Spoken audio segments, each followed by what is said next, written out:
Okay, I'm Julie Linhart, and this is my research speech over entrepreneurship.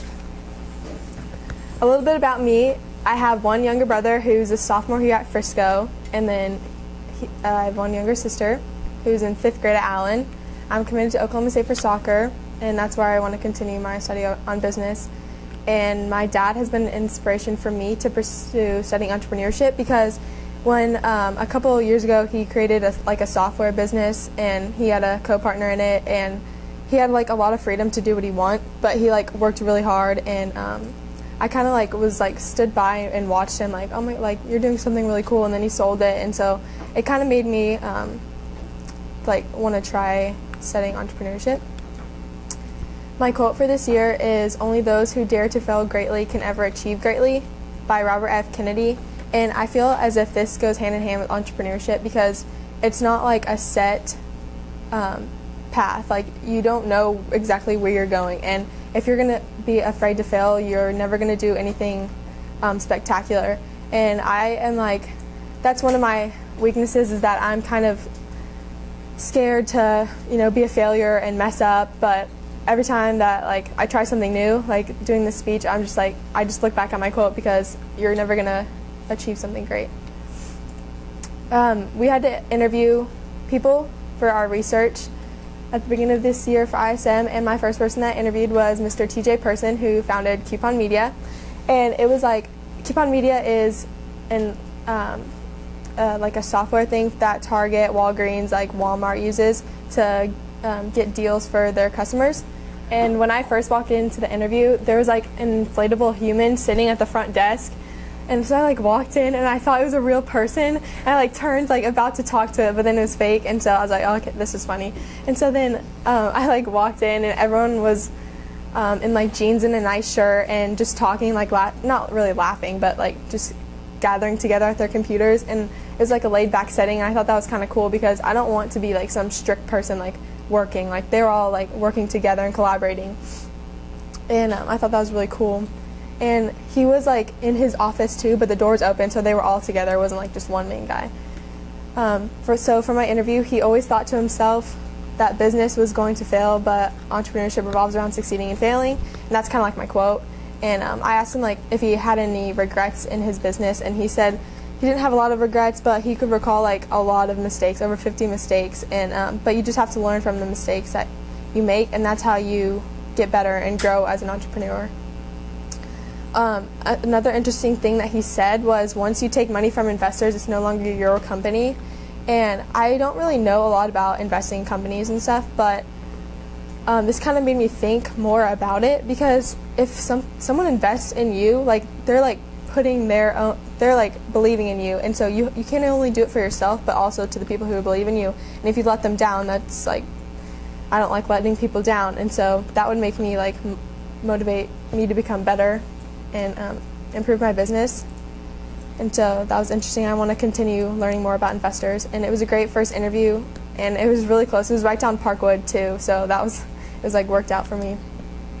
My second person I interviewed was Allie's dad, Mr. Calandro, and he made the big game, where he makes footballs for colleges such as CCU, OSU, A&M, SMU, and a lot more.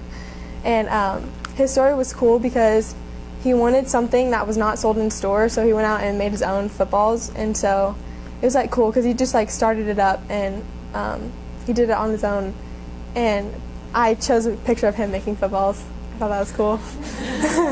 And being an entrepreneur, you can't be the best at everything. You have to learn your weaknesses and get people to help you with the things you struggle at. That's what he told me, and I thought that was interesting, because a lot of people, it's hard for them to admit their weaknesses. And if you think you're the best at everything, then you're going to fail, because you're not. And so he told me to get people around you. So say if you're bad at communicating with people, you can get someone to help you communicate with people and network and stuff. Or if you're not very organized, you can get someone to help you organize your business and stuff. So that was interesting. And then he also said everything is personal. When things go wrong, it's basically your fault. And then not really your fault, but it's on you. And it makes you want to work harder and make it up. But when things go right, it's as if you're on top of the world. And he said he likes the ride of emotions that you get.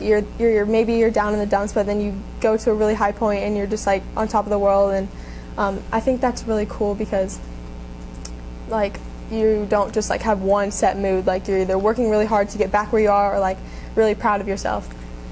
He doesn't micromanage his team of workers, but make sure everything is going smoothly, and I think that's would help.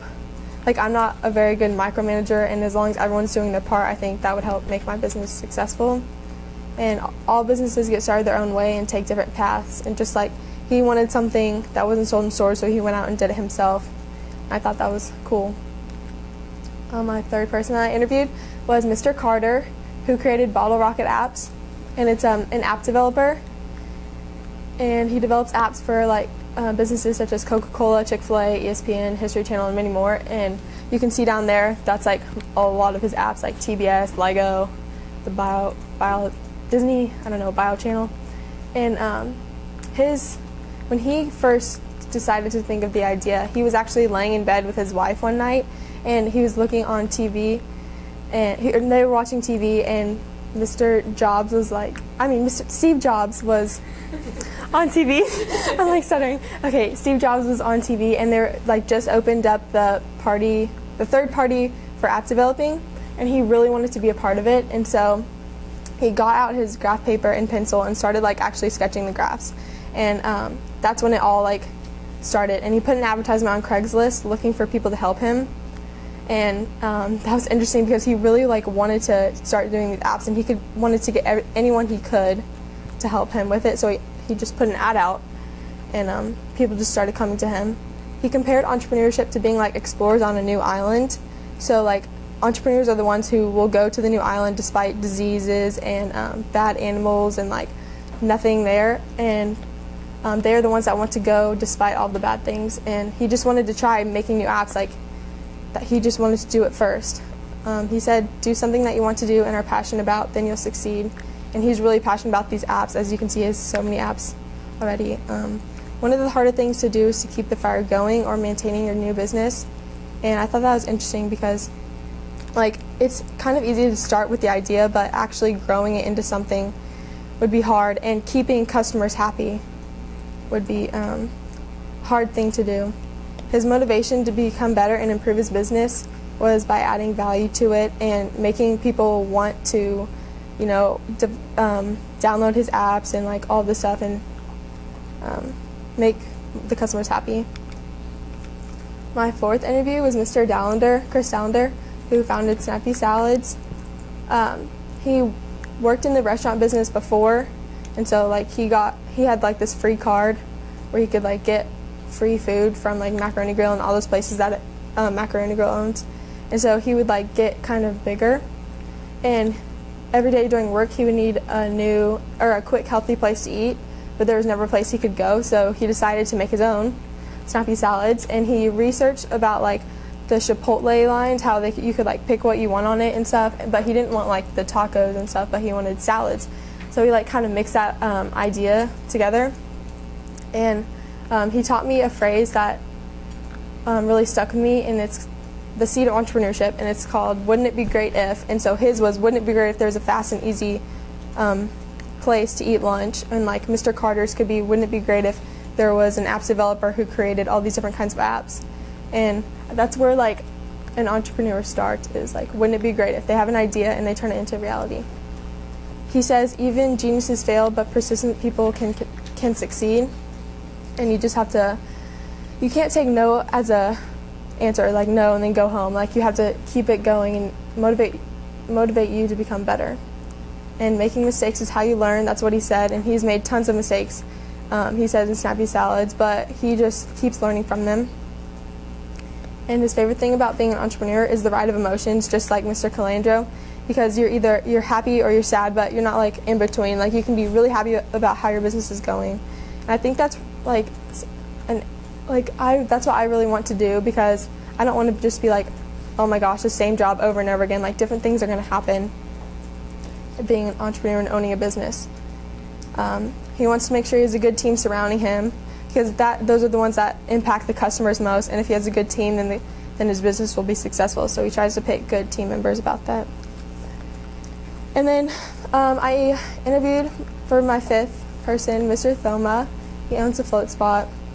It's a hydro massage place, and he came up with the idea to makes the idea of the spa capsule and flotation tank when he returned from Australia, and he overheard some people talking about like the egg thing, which is right there in the bottom right picture.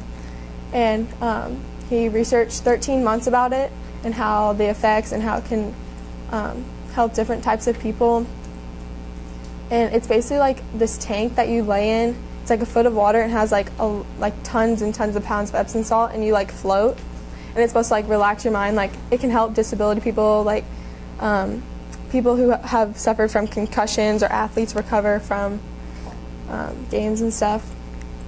And he searched for people around him to help him get started and actually make the idea happen.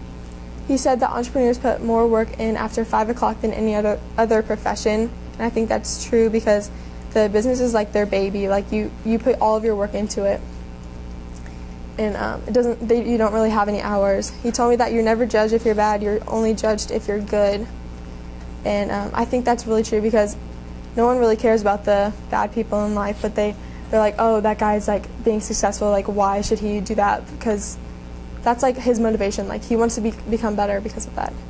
And he feels as if women are underestimated in the business world but can do just as much as men. And that's one of the topics that I want to research more about, if women can do just as much as men, because women are rare in the business field and it is a male-dominated thing. But I believe that we can do just as much.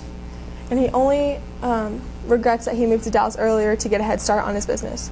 And I actually chose him as my mentor for this year. He said yes. And then I interviewed Mr. Schwartz, and he owns numerous apartment complexes around Dallas. And he previously worked in the mortgage business. That's what helps him succeed. And so I feel like previous jobs can help you succeed in your business. He enjoys working for himself, and that's kind of what I would do. I don't want to be like bossed around by someone. I just want to like do what I want to do and like make my business successful. He says you have to have dreams and goals to keep moving forward, because if you don't want to achieve anything, like you have nothing to do. You're just going to sit there. Like you have to have goals to keep moving forward. And he started his business career like right after college and before he graduated, and that's what helped him become more successful. And I think that since I'm doing ISM right now, that will help me in the future prepare for whatever life may take me to. A question that I've always wondered is can entrepreneurship be taught? And I asked all of the professionals I interviewed, and they all said no, but it can be nurtured and informed, and you can teach the mechanics of entrepreneurship. And that's kind of what I want to learn this year. Like you have to have the heart and soul for it, as Mr. Dallender said. But I kind of want to learn like the fundamentals and the mechanics of the business this year in ISM.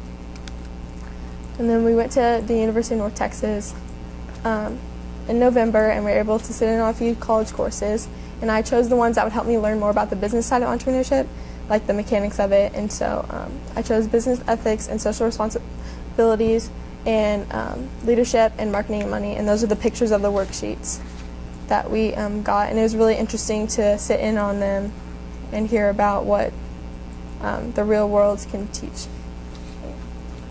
And that is it, and I want to thank you for listening, and I'm excited to continue my journey in ISM.